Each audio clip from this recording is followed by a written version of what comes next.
దర్శన్, సమీర ఇద్దరు గదిలో ఉండగా శరణ్య బయట ఏడుస్తూ డోర్ దగ్గరే నిలబడి చాలాసేపు ఏడ్చేస్తుంది. ఇంకా ఏడ్చి అక్కడ నుంచి బయటికి వచ్చేస్తుంది శరణ్య. దర్శన్, సమీర ఇద్దరు బెడ్ మీద కూర్చుంటారు.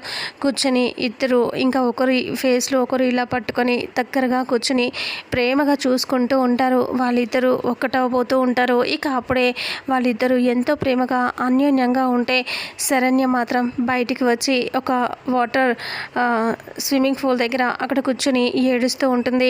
అప్పుడే దర్శన్ తనని బయటికి గెంటేయటం అవన్నీ తలుచుకుంటూ ఏడుస్తూ ఇలా అనుకుంటూ ఉంటుంది. అయిపోయింది, అంతా అయిపోయింది.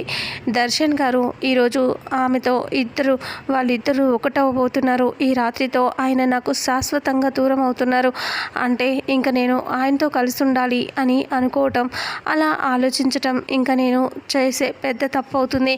కాబట్టి నేను ఆయన కోసం ఆలోచించకూడదు, ఆయన కోసం ఎదురు చూడకూడదు. ఇంకా నేను ఆయన జీవితంలో నుంచి వెళ్ళిపోవాలి అని శరణ్య ఆలోచిస్తూ ఏడుస్తూ లేచి అక్కడి నుంచి వెళ్ళిపోతూ ఉంటుంది. ఇక దర్శన్, సమీర ఇద్దరు ఒకరినొకరు పట్టుకొని కూర్చొని ప్రేమగా ఉంటారు. సడన్గా దర్శన్కి ఏదో ప్రేమగా ఇలా దగ్గరగా ముద్దు పెట్టుకోబోయి సడన్గా ఏదో గుర్తొచ్చినట్టుగా ఇలా ఆగిపోయి ఉలిక్కిపడి ఇంకా సమీరాకి దూరంగా జరుగుతాడు. ఇక దర్శన్ శరణ్యని ఇంకేమన్నా చేసుకుంటుందని శరణ్య కోసం వెతకడానికి వస్తాడా, లేదంటే తప్పు చేస్తున్నాను వాళ్ళ అమ్మకి తెలియకుండా అని చెప్పి ఇంకా దాని గురించి ఆలోచించి సమీరకి దూరంగా ఉంటాడా, వాళ్ళిద్దరూ కలుస్తారా కలవరా, శరణ్యతో దగ్గర అవుతాడా అనేది రాబోయే నెక్స్ట్ ఫుల్ ఎపిసోడ్లో తెలుసుకుందాం. వీడియోని చూసిన ప్రతి ఒక్కరూ వీడియోని లైక్ చేయండి, షేర్ చేయండి, కామెంట్ చేయండి. మన ఛానల్లో మరిన్ని అప్డేట్స్ కోసం ఛానల్ని సబ్స్క్రైబ్ చేసుకోండి.